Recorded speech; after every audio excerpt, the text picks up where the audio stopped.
Welcome to College Town Talk. I'm Jonathan Frank. And I'm Shan Stouts. Shan, we are recording this episode on the day before Halloween. Are you going to be dressing up this year? Well, I'm still deciding. I've kind of got the Ronald McDonald hair going on already, so that's a pretty easy costume. But wow, Jonathan, that's a really great costume you have on. Now let's see. Okay. Don't tell me. I don't need a hint. What? No, I'm Are not. you a character from Revenge of the Nerds? What? No, Or no, no, no, no. wait. Spock from Star Trek. That's Shan, these are my normal clothes. Ew. Moving on, detective guests are all treats and no tricks. We're talking to Jamison Wharton, a Tennessee Tech football player who is raising money for cancer research through his annual event, Football for the Cure. I'm sorry. I still can't believe you thought this was a costume. And then we're going to be speaking with Rachel Wingo, Cookeville's cultural arts superintendent and past executive director of the Bryan Symphony Orchestra. I'll have you know, this shirt is J. Crew. So up first, it's our conversation with Tennessee Tech football's Jamison Wharton. Is this thing on?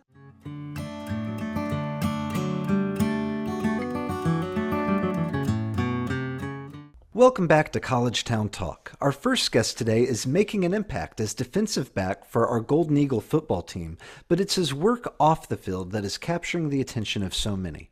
Tennessee Tech junior and Hendersonville native Jamison Wharton is also the founder of Football for the Cure, a nonprofit he started when he was just 10 years old to raise money for cancer research.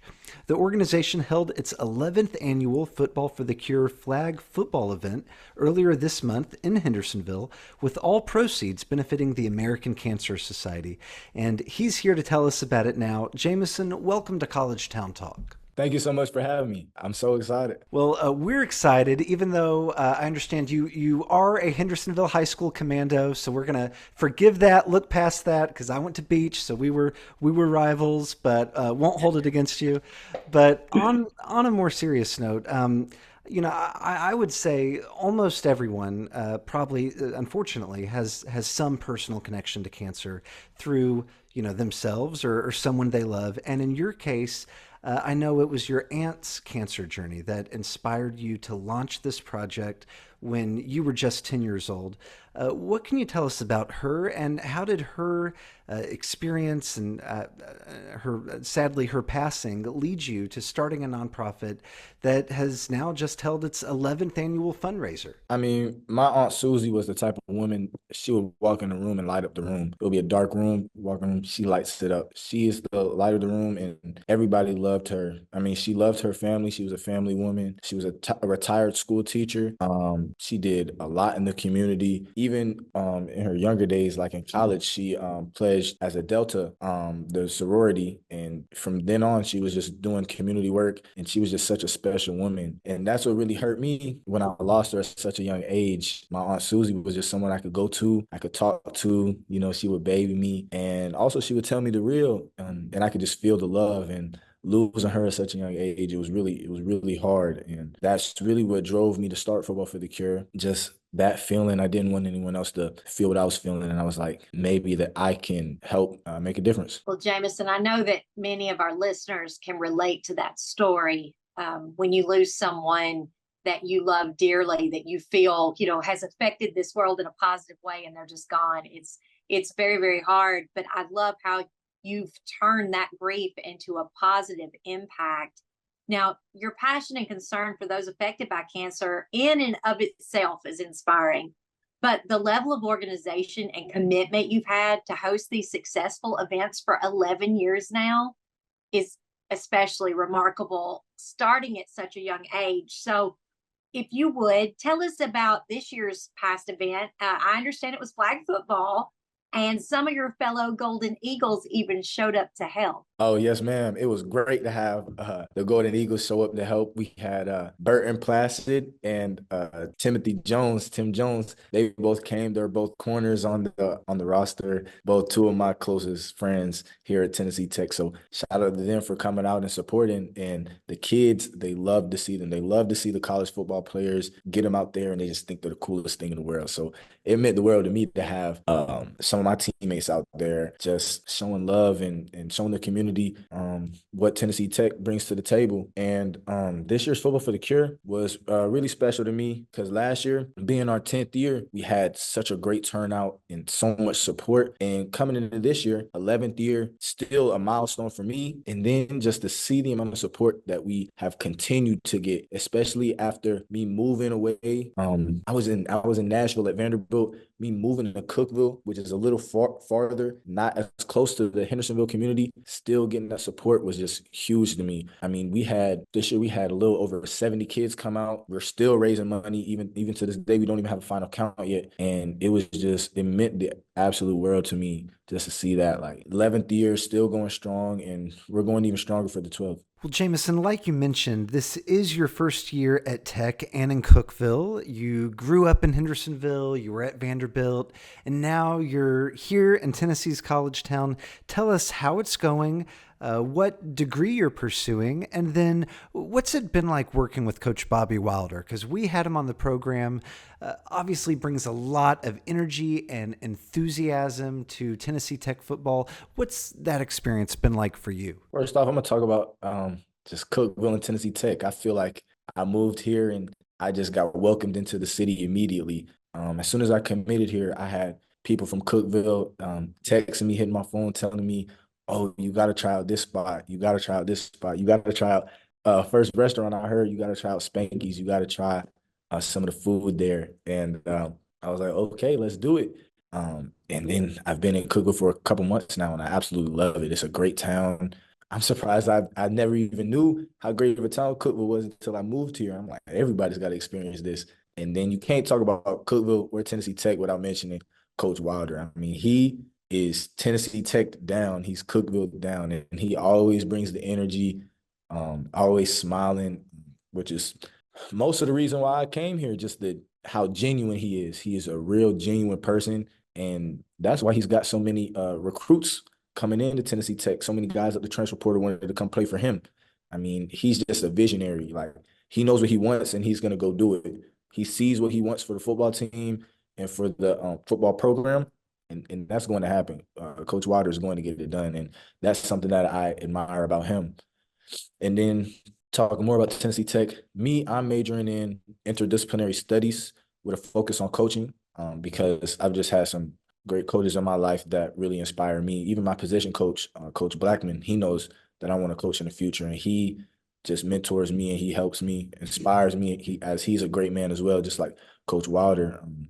And that's just what Tennessee Tech has brought to the table for me so far.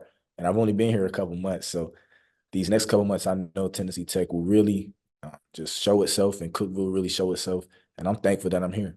Jameson, you're definitely a commercial for Tennessee Tech and for Cookeville. If you ever decide, that coaching thing is not going to pan out for you, you apparently have a career in tourism waiting on our side of the street. I'm sure your arrival here at Tech has coincided with some major developments for Tech football.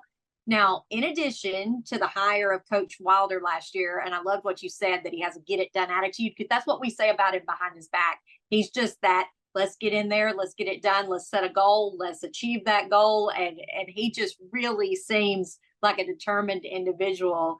But the university is also constructing a new state-of-the-art West Side football stadium and has plans to build a dedicated football operations center. So with all this going on, what do you think those improvements are going to mean to future student athletes and the fans and even the community? I think it just presents such an opportunity to not only win some games, but just for the city of Cookeville. I think all of these renovations and all of the new things coming to the football facility is not only a thing for football success. I think it's a thing for Tennessee Tech success.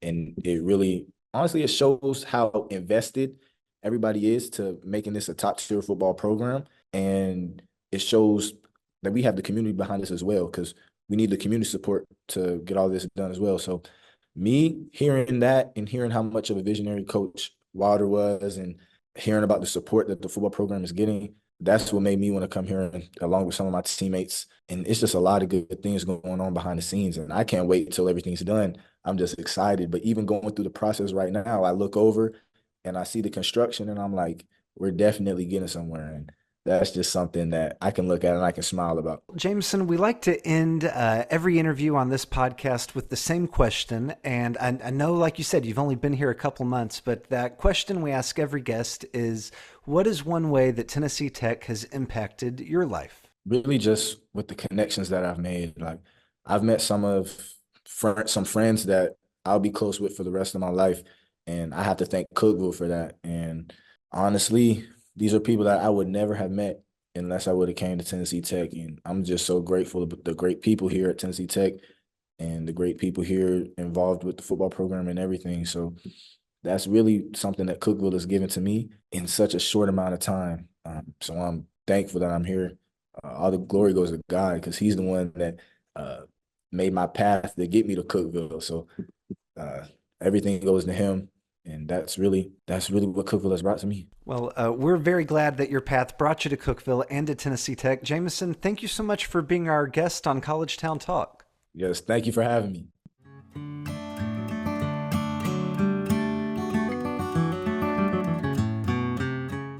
Welcome back to College Town Talk. Now, if you've recently enjoyed a live entertainment event in Cookeville or taken in sights at our History Museum, Train Depot, or even perused art on display at our local Performing Arts Center, you're going to want to thank our next guest for making it all happen. Today, we're joined by the Cultural Arts Superintendent of Tennessee's College Town herself, the lovely Rachel Wingo. Now, Rachel may be new to this role, but she's a familiar face in Cookeville, having previously served as an instructor of religious studies at Tennessee Tech and as the past executive director of the Bryan Symphony Orchestra. So today, in her work with the city of Cookeville, Rachel manages all the activities at the Cookeville Performing Arts Center and facilitates events at the Dogwood Performance Pavilion and other city facilities. So she's a very, very busy person. She additionally serves as administrator for the Leisure Services School of Dance. And if that's not enough, she supervises staff at the Cookeville History and Depot Museums. So outside of her work, Rachel is an avid gardener, which is why we love each other so much. And she enjoys spending time with her 3 kids. Rachel, welcome to College Town Talk. Thanks so much for having me. It's great to talk to both of you. Well, Rachel, we're so glad to have you here today. And we want to say congratulations on your new role as Cultural Arts Superintendent. So for those who may not know, what does a cultural arts superintendent do and what excited you about deciding to take this role? I think you summed up my role pretty well in terms of management of activities. It's quite a list. And I would be remiss if I didn't mention that Chad McDonald did it for so long, I think, without anyone knowing just how much he did, which is pretty impressive. The day-to-day includes working with the public and with people who run or manage a lot of arts and performing arts organizations here in Cookeville. I get to work behind the scenes to support my amazing staff. And whether we're working on something we're producing or providing assistance to someone who's using our space in terms of CPAC and the Dogwood Performance Pavilion, we're always here to make things happen. The staff at the museums and our dance instructors at the School of Dance are so easy to work with and really create amazing things. So I was most excited to take on this role where I get to be in this support position because I like to help make more things happen in the arts in Cookeville. And I really do believe in access to the arts for all people in our community. Rachel, one of the things that I think is so impressive about Cookeville is just how many arts events and activities there are, especially for it being a town of Cookeville's size. And I've heard you say that in interviews talking about this role, just how many opportunities there are to take in and explore the arts here in Cookeville. And you all have just recently put on the annual performance of Shakespeare in the Park. You've been hosting brown bag lunch concerts at the Depot Museum throughout the month of October, and I know the work never slows down. So tell us, what are some upcoming events on the agenda that our listeners can make plans to attend? We did just wrap up a number of things that we produced, and I was especially proud of Shakespeare in the Park this year. And I have to say, not just because I got to make the stump we used in the forest scene out of paper mache and spray foam myself, but that was a lot of fun. But Community Outdoor Theater is such a treasure, and the entire team, cast, and Mark Creeder's director did a fantastic job. But you asked about upcoming, and upcoming at CPAC, we have the Cookeville Children's Theater's production of The Sound of Music for their full run beginning November 8th. You can catch that show for a number of days between November 8th and November 23rd. We have 2 artists on display all month in our gallery space in the lobby of CPAC. In case no one realized, we turn our lobby into a gallery, and we alternate 2 artists every single month. And we're going to be hosting an additional artist for Art Prowl, and we're an Art Prowl stop on November 8th and 9th. So we're excited to be back on the prowl. I do have to say, please plan, if you haven't already, to go see the current exhibit at the Cookeville History Museum, Talking About My Generation, which doesn't just have a fun title, but is actually a really fun exhibit to walk through. And there are always train tales happening at the Cookeville Depot Museum every single Friday for your littles. And then coming up in December, we kick off December 1st with the Cookeville Community Band here at CPAC at 3 p.m. And then the following week will be the Depot Museum's open house, and then we'll be right into the tree lighting. So I won't get too far into December, but there's still a lot coming and a lot that we're planning for. It feels weird to talk about that the week of Halloween, but that's kind of the way that it goes. So many great things going on, and I love that. And that's one thing I like about the leaders of our community, like yourself. We're all supporting and promoting the things that are happening, and there's so many choices. And so not only for all our local community, but for our visitors coming in, there's such a unique culture and a diversity of things to do. And I love that you are very passionate about the arts, and that's a big part of who we are here in our across the whole community, across the whole county. And that's starting to really take shape in some big ways.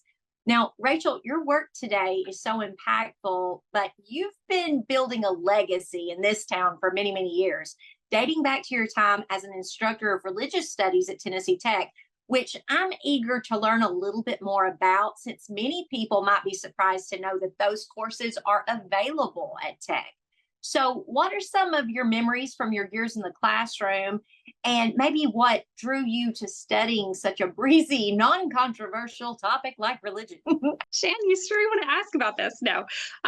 Yes, the best party topics are always religion and politics. That's what we want to start out every conversation with. I will say the word legacy kind of intimidates me, as I never meant to do anything that I really feel like puts the focus on myself. I love teaching, and I'm actually still an adjunct instructor for Tech. I teach a section of Introduction to Religious Studies as we speak right now, an online section, because I never wanted to fully step all the way out of the classroom. I really love my students. So I have a lot of fond memories of my time in the classroom, though religion is a really tricky topic to teach.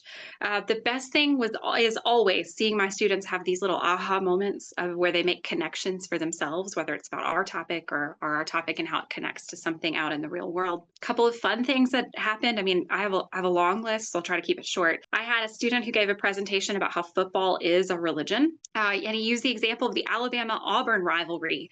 And at the end of that, I was a believer. It was a very fun day. I taught all through the peak COVID years, and I actually taught a class where it was apt for the course material that we meet in the Cookeville Cemetery, and we did that and sat on the grass near the entrance for discussion. And actually Rick Garrison, also, who is now one of my colleagues in the Department of Leisure Services, came out and told my students all about the history of the Cookeville Cemetery, which was lovely. Religion Jeopardy is always a favorite in class, as students get really, really competitive, and I have a lot of happy memories of that. The biggest highlights are probably when I received my challenge coins. The Tech community will be somewhat familiar with challenge coins. I have 5, and I cried each time I was given one. So those are, of course, pretty happy memories for me. I only have a brief time for this answer because you guys have another guest for this podcast, so I'll try to be quick. But explaining how I wound up studying religion is always hard. So the simplest answer is I grew up immersed in a tradition, and I wanted to understand more about the whys and hows of people's belief systems. I've always found that fascinating. So religion is such a creative and, of course, sadly, sometimes destructive force in our world, and I'm utterly fascinated by that. The longer, boring answer is that I spent a lot of time translating really old texts in really old languages and loved doing that as well. And so that's kind of how I wound up teaching religion. And yes, religious studies courses are at Tech, Introduction to Religious Studies. They just hired another new instructor. We have some incredible people teaching over there. So you can take all kinds of classes in religion, and highly recommend doing that, getting your toe in the water. So If I could go back and do something differently for my 4 years at Tech, I would have loved to have taken one of those classes because I think it would have been I think it would have been so interesting. I want to pick up where Shan left off and continue this walk down memory lane in your career because you've also promoted the arts in our community through your past work at the Bryan Symphony Orchestra, which is how I got to know you. And you were first an office manager and later served as the executive director of the symphony. So, what do you see as the significance of the BSO in this community, and how did that role help prepare you for your new position as cultural arts superintendent today? all right, so I'm unashamed to say I fell in love with the Bryan Symphony Orchestra when I took the position of office and box office manager way back in 2017. Which was a job I took initially because it was part-time and I was already teaching part-time and I needed something additional. I think BSO is crucial to this community and most people don't even realize it. The educational initiatives that BSO provides to local public school children, whether it's the fourth grade education concert put on for 5 surrounding counties. We also do, or BSO also does free tickets for veterans of the armed services. Tickets are available now for checkout from the Putnam County Library. They have a few there that are available for each concert now. The opportunities the BSO offers students at Tech not only to perform with a professional orchestra if they successfully audition, but also to experience live classical music for an inexpensive price. We sort of forget that the students at Tech get that opportunity every single concert to walk in and pay just $10 to experience a professional orchestra. But I think the BSO is a community-oriented professional orchestra. Live music, and I really believe this, live music is a transformative experience for people involved. And a professional orchestra is not just a feather in Cookeville's cap. It isn't just a best kept secret. It is a 61-year-old cornerstone of our arts community. And that is why I wanted to work with BSO. That's why I came back as executive director. And that's why it was so hard to leave the executive director position when I chose to leave to take my current job. Working as executive director, which was a position that I had taken after serving on the board, helped me prepare for aspects of my current position that are about working in a behind the scenes way to help make art happen for everyone. You do a little bit of everything, and you try to always make sure that you're supporting everyone you're working with. And that's the crucial part of being at the helm of anything like that. Initially, the reward at BSO for all of the hard work leading up to a concert was sitting down in the concert and experiencing it for myself. And what changed in the year that I was there was the reward became the overheard discussions in the lobby, my own talks with people after the concert, hearing how other people responded, how they felt the music, what they found interesting about it. And so that really showed me that the shift for me was really more about making things possible for other people rather than just the enjoyment of the arts myself. So oddly enough, I will say, while BSO was really important for me figuring that out in terms of my drive and why I care so much about the arts in our community, my time in the classroom, in libraries, my educational background, those are all probably most applicable for my day-to-day work, as are the soft people skills, time management, logistics, knowledge of the arts beyond music. All that became incredibly important. And I get to use knowledge that I haven't touched in a long time professionally, from my time studying plays and playwrights in my undergraduate career, my museum studies work when I did my library science degree, even going all the way back to my first job out of college, which was working as a telecommunications officer for a police department. All of those things where I'm working in public forward-facing roles, all that has been so helpful for building to this role. But BSO was very much crucial to solidifying that passion for bringing arts to everyone. I love that statement, bringing arts to everyone. And I know that, years ago when I worked in Nashville, I would pay to go to the symphony, and your tickets would be anywhere between $80 and $120. I mean, it was not an economical purchase because you're going to, of course, go usually with someone else or a group of friends, that sort of thing. And, plus your parking and all those things. We are very blessed to have this opportunity. And I love what is happening with the students, that they're exposed at a young age, because of my love as a young child of classical music, I became a classical pianist. And so that was something that, because I love the music, I learned to play the music. And so that initial exposure is so very important. And even to our tech students to be exposed to that, it can kind of change the trajectory of how you perceive art in your community, because music, of course, is art. Now, Rachel, I know that you're very, very busy, and we appreciate your time today, but we like to wrap up each interview with the same question. So here we go. What is one way that Tennessee Tech has impacted your life? I did not know that about you, about the classical pianist experience, Shan. That's wonderful. I like this question a lot. Jonathan may laugh because I have a two-part answer. The first part is Joan Derryberry. I'm not from Cookeville, but when I moved here and learned about Joan Derryberry when I started working for the Bryan Symphony Orchestra the first time, there's something about her story about coming here with her husband and really creating, molding, making an arts community, and with the help of so many other people too, a number of which remember her very fondly, who are still with us. And so her story, though, of I want nice things here. I want a symphony. I want an arts community. I'm going to be a painter. I'm going to do all these things. And so tech really coming here and connecting with that narrative is one part of that. I feel like that's something that has greatly impacted me, is learning that narrative of one of our first ladies at Tennessee Tech. The other way is I really enjoy people. And tech has allowed me to be in the presence of some truly bright and shiny students and some brilliant colleagues. My time teaching full-time in interdisciplinary studies was made better by my leadership in that department in college, Dr. Steve Fry and Dr. Mike Gocher. The partnership between the Bryan Symphony Orchestra and the School of Music at Tennessee Tech is why the BSO persists and is in its 61st season.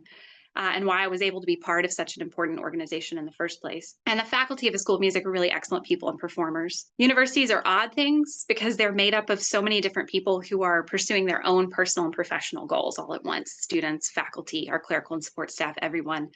And I think that tech has impacted me primarily by being the place where I was able to meet and work with so many wonderful people that I did not expect to get to know. What a beautiful and expansive answer. I can tell that Tennessee Tech has had an impact on your life, just in a tiny way, Rachel. You're a lovely person. We appreciate all you're doing for our community. Thank you so much for being our guest today on College Town Talk. Thank you for having me, and I hope to see you both in an audience soon.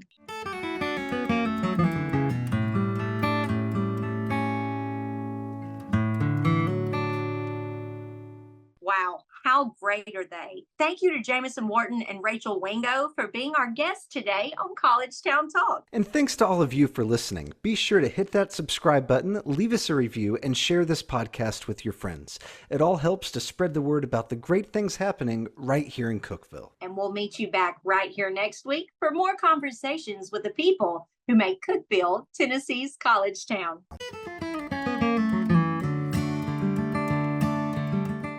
College Town Talk is presented by Tennessee Tech University in partnership with the Cookeville-Putnam County Visitors Bureau. Your hosts are Jonathan Frank and Shan Stout, and original music is performed by Andrew Buckner. Visit us online at tntech.edu/collegetowntalk.